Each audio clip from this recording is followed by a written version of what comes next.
Good morning to everyone and welcome to my channel, and it's me again, ang inyong chismosong kaalda vlogger.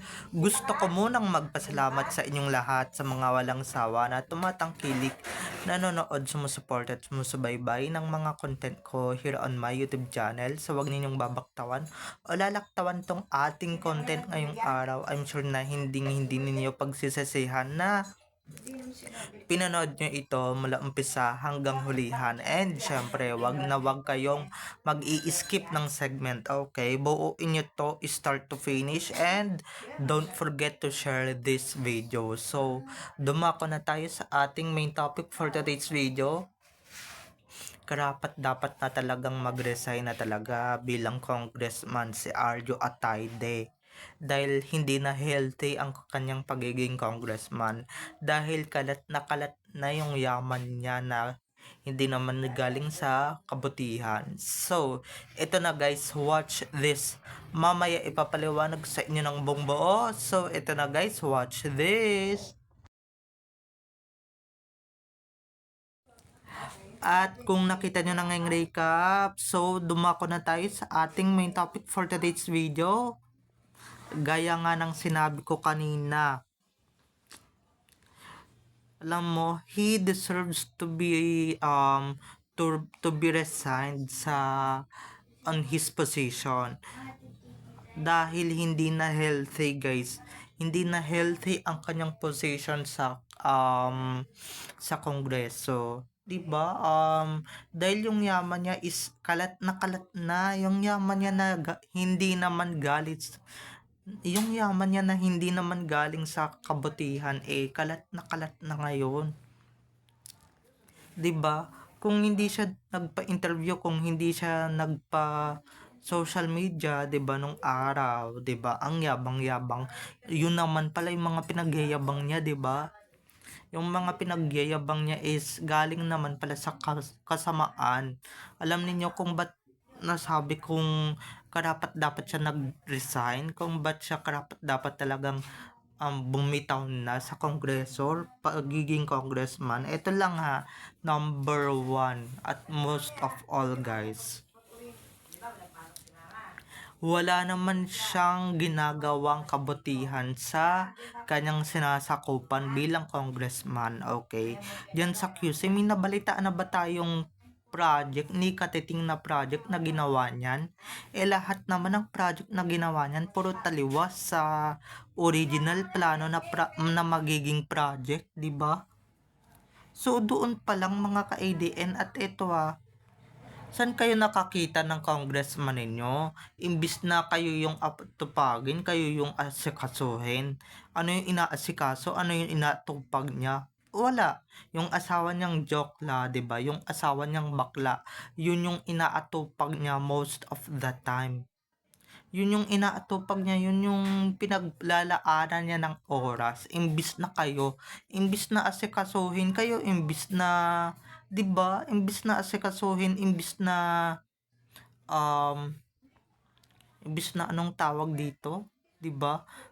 Imbis na asikasuhin, imbis na atupagin kayo, bigyan ng relief goods nung lumilindol, and syempre nung binaha yung mga taga QC, pero nasaan siya?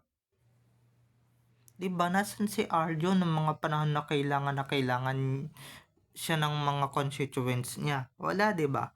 Nasa abroad, kasama yung bakla niyang asawa, kasama um yung misis niyang mukha namang bakla na para bang pinagsakloban ng langit at lupa, pati impyerno yung misis niya, yung pagmumukha ng misis niya, 'di ba?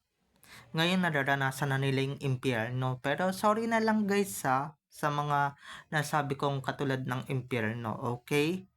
Pero yun naman talaga guys yung nababagay sa kanilang salita. Kaya ba't ako magsusorry, 'di ba? To be what for, 'di ba? Ba't ako magsusorry? At eto na nga, gaya nga ng sinabi ko, yang si Arjo guys is karapat dapat na talagang bumitaw na talaga sa pagiging congressman, dahil buhat nung, 'di ba, Alam naman natin talaga, alam naman na natin, wag na tayong magpaka-ipokrito at ipokrita dito sa social media, 'di ba? Alam naman na natin yung katotohanan na talagang once nung but nung ikinalat ni Arjo yung yaman niya, 'di ba? Hindi na siya natahimik at hindi na siya natantanan, 'di ba? Naiimbestigahan na siya. Sa bagay, karapat dapat din naman talaga siyang imbestigahan. Karapat dapat naman din talagang isoko yung yaman ng ungas na yan, 'di ba? Kasi yung yaman ng ungas na yan or yaman ng lokolokong yan or yaman ng gagong yan hindi naman talaga galing sa malinis na pamamaraan or hindi naman galing sa showbiz, 'di ba? Isang kisap mata, 'di ba? Isang kisap mata talagang yumaman ka na talaga ng bonggang-bongga. Oh, saan galing yung yaman mo? Yun yun naman pala galing naman pala sa kasamaan yung mo, 'di ba? Hindi lang natin nalalaman, guys. Hindi lang natin na um kung hindi pa tayo namulat sa flood control project, Diyos ko po, Lord, 'di ba? Mapapaganon ka na lang talaga behind our back, 'di ba? Arjo is stealing our money. Stealing our money na pinagpaguran natin, na pinagtrabahuhan natin, 'di ba? Na pinagsumikapan natin ng ilang buwan or ilang taon, ilang dekada na dapat tayo yung nagpapakasasa sa mga yaman at dapat tayo yung abroad ng abroad, pasyal ng pasyal, 'di ba? Mall ng mall, 'di ba? Hindi yung once in a blue moon lang tayo mag-mall, 'di ba? Kung hindi lang natin maisipan mag-mall, 'di ba? Dapat tayo nagkakaroon ng ganyang opportunities pero wala 'di ba? Behind our back, Arjo is stealing our money, 'di ba? Huwag na tayong magpaka-ipokrito dito sa social media, 'di ba? Magising na tayo sa katotohanan. Kaya kung hindi kayo marunong magalit diyan kay Arjo, aba, hindi kayo Pilipino, 'di ba? Hinihintay nyo pa mga ebidensya, hindi pa ba sapat na ebidensya yung mga inilalabas noon dito sa social media? Hindi pa ba sapat yung mga ebidensya at resibo na nagigain natin dito sa social media noon, 'di ba? Hindi pa ba sapat 'yon, 'di ba? Mga bulag-bulag na lang kayo 'di ba? Mga tanga-tanga na lang kayo kung tutuusin 'di ba? Ito na nga, totoo na nga yung sinabi natin or totoo pala yung kasabihan na nasa harap mo na nagbobulag-bulagan ka pa, 'di ba?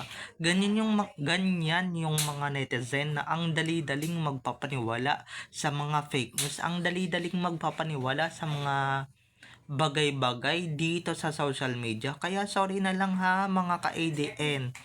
Kung hindi pa naniniwala or if you're not believing this issue, you're not a Filipino if you're not angry with this issue or with this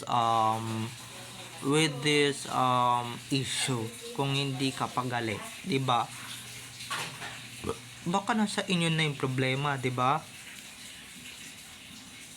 Baka nasa inyo na yung problema, baka may mga saltik na kayo sa utak, 'di ba?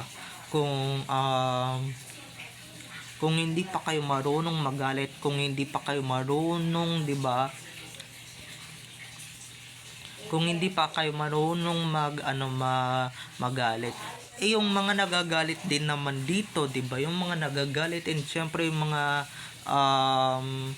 hindi din naman naniniwala. Syempre mga Pilipino din naman 'yan. Anong hinihintay niyong resibo at ebidensya? Manood kayo ng mga vlogs na featuring Arjo Atayde. Doon kayo magpapakasigurado, doon kayo magiging sure na talagang ninanakawan kayo ni Arjo. Di ba? Bigla siyang nakapundar ng ganun kamamahalin na things or stuffs na talagang 'Di ba, maski yung kapatid niya na si pangalanan ko na, name drop ko na si ano ba 'to? Ano bang pangalan na itong babaeng 'to na bago-bago pa lang sa showbiz, mayaman na, 23 years old pa lang, hindi pa nalalayo sa edad ko. Na si ano bang tawag dito? Si ano ba 'to? Si Nakalimutan ko na guys yung pangalan. Ano kasi, wala na sa showbiz, 'di ba? Paano? Hindi ka pa ba mawawala sa showbiz niyan? 'Di ba? Hindi ka pa ba mawawala sa showbiz niyan kung ganyan naka immoral yung ginagawa ng kapatid mo, 'di ba? Hindi ka pa ba mawawala sa showbiz niyan? 'Di ba? Hindi ka pa ba mawawala sa sirkulasyon niyan, 'di ba? Kasi kung ako yan, di ba? Ba't ako magpapagod na umiyak ng umiyak? Samantalang sobrang yaman ko na. Pero guys, di ba, yung kayamanan nilang yan, talagang sinisingil na ng ating Panginoong Hesus, di ba? Na once na may gawin kang masama talaga, may kabayaran talaga yan ng bonggang-bongga. Kaya pasensya na ha. Kaya sorry na lang talaga dito sa mga gumagawa ng masama. May araw din kayo. Yan yung, 'di ba? Yan ay nalalabing araw ni Arjo dito sa outside world dahil iba na yung hihimas-himasing niya. Sa iba na siyang mamamasyal ng lugar. Sa iba na siya mamamasyal na lugar. Sa iba na siya magpapakasasa, sa ibang lugar na siya titira anytime soon pag nahuli na siya, 'di ba? Kaya sorry na lang kay Arjo, okay? Oh my God, dahil ito na talaga yung naaamoy natin, ito na talaga yung na naaamoy natin, talagang may mga naaamoy na ako na malapit na siya anytime soon. At sana hopefully no na wag na natin paabutin ng anytime soon dahil ura-ura na agad-agad na talaga ng bonggang-bongga, 'di ba? Wag na natin hintayin yung anytime soon dahil guys, hindi naman, 'di ba? Dahil baka mamaya yung mga pulisya diyan hindi pa talaga magkikikilos ng bonggang-bongga, 'di ba? 'Di ba? Yan. Ngayon yung pamilya Atayde, yung mga pamilya niya ay talagang sobrang tahimik na. Ba't ngayon dati sobrang ang tatapang ninyong magpo-post, na abroad ng ganito, ng ganyan, nawalwal dito, walwal doon, 'di ba? Tapos ngayon bigla kayong tahimik, 'di ba? Flood control project lang naman pala yun. Flood control project lang naman ang makakapagpatahimik sa kayabangan, sa apog nitong pamilya Atayde na to, 'di ba? Kaya you deserve it, okay? You deserve the attention and syempre, 'di ba? Yung matagal nyo nang minimithi na usap-usapan ngayon kayo na mismo ang usap-usapan, 'di ba? Kayo na mismo ang laman ng social media every time na kayo yung magpo-post, 'di ba? At every time na talagang kayo yung mababash talaga ng bonggang-bongga. Matagal nyo nang pinapangarap nyo yan at matagal nyo nang pinagnanasaan yung popularity na yan, 'di ba? So, babay na mga ka-ADN. I love you all. Have a nice day. Keep safe.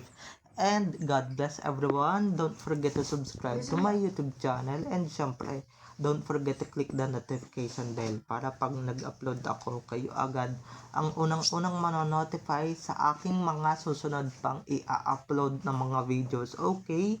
So, bye-bye na mga ka-ADN. I love you all. Have a nice day. Keep safe and God bless everyone. Bye-bye. I love you all.